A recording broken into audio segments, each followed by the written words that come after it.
Bonjour la dynastie des élites, bonjour la grande famille MKDG, bonjour les amoureux du management. Alors nous revenons aujourd'hui avec un thème qui est très particulier. Nous allons parler aujourd'hui précisément de comment se présenter lors d'un entretien d'embauche. La présentation lors d'un entretien d'embauche, qui est un élément phare. Comme on le dit souvent, il ne faut jamais rater le début. Il ne faut jamais rater la première impression et la première impression peut être fatale. Sur ce, je suis Emma Bnitou, coach de carrière et promoteur du groupe MKDG. Alors, quand on nous parle se présenter, quelle est l'importance de se présenter? Pourquoi faut-il mettre vraiment l'accent sur la présentation lors de l'entretien d'embauche? Bon nombre vont se dire, mais la présentation, c'est quelque chose de basique. Il suffit tout simplement de dire je suis Emma Bnitou, coach de carrière, promoteur du groupe MKDG. Ben voilà, c'est fait. Mais lors de l'entretien d'embauche, ce n'est pas cette présentation-là. Il ne s'agit pas tout simplement de donner son nom. Il ne s'agit tout simplement pas de dire les fonctions qu'on a eu occupées hier. Parce que malheureusement, nombreux tombent dans des erreurs qui sont fatales lors de leur présentation, au lieu de présenter même la quintessence, l'essence même de la personne qu'ils sont, ils se permettent de citer les différents parcours qu'ils ont eu dans les différentes entreprises de la place, ou encore de mettre en avant leur expérience professionnelle, d'étaler les diplômes.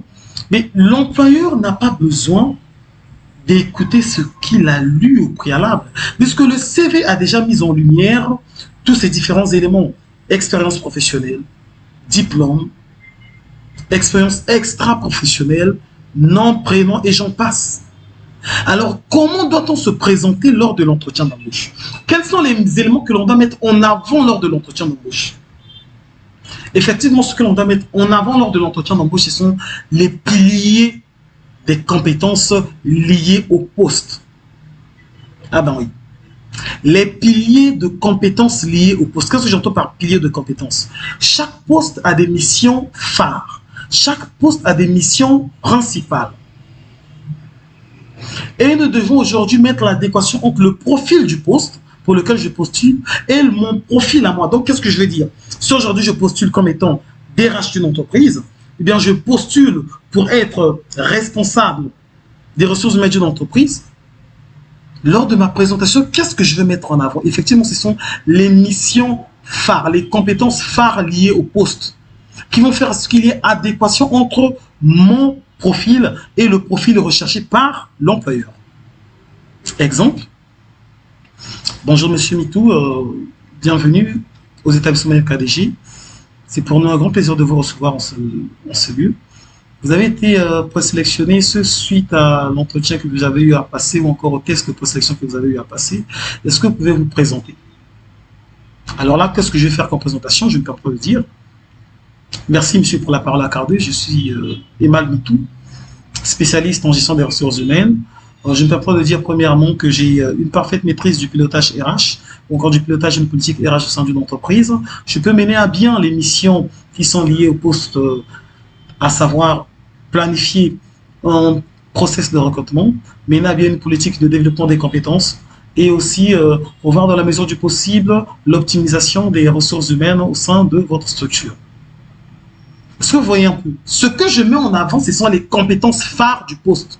Mais je ne vais pas me permettre de dire, bon, je suis Emma Bnitou, j'ai travaillé de 1980 à 1990 dans telle entreprise, puis l'employeur n'a pas besoin de tout ça.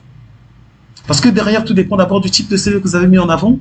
Et dans la majorité des CV, quand vous avez de l'expérience professionnelle, on est soit devant un CV mixte ou devant un CV retour chronologique ou chronologique. Bon, systématiquement, l'employeur a largement eu le temps d'analyser votre expérience professionnelle et c'est même l'un des éléments qui l'a poussé à vous convoquer à cette réunion, à vous inviter à cette réunion, à demander qu'il puisse avoir cette interview entre vous et lui.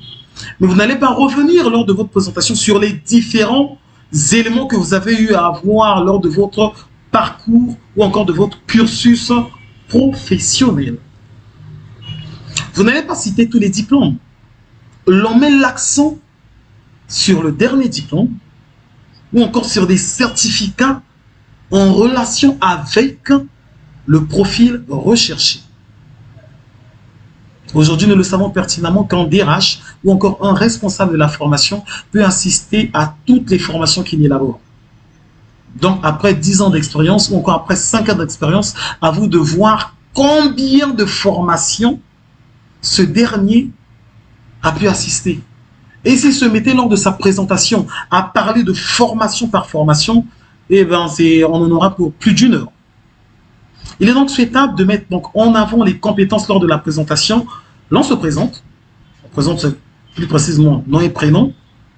L'administration voudrait qu'on puisse commencer, la logique voudrait qu'on puisse commencer par le prénom, ensuite le nom. Et après, on met l'accent systématiquement dans les compétences. Les compétences liées au poste. Les compétences phares. Les piliers de compétences liées au poste. Donc, ce qui nous permettra, les compétences que nous permettront, je dirais, de réaliser ou encore d'accomplir les missions principales du poste.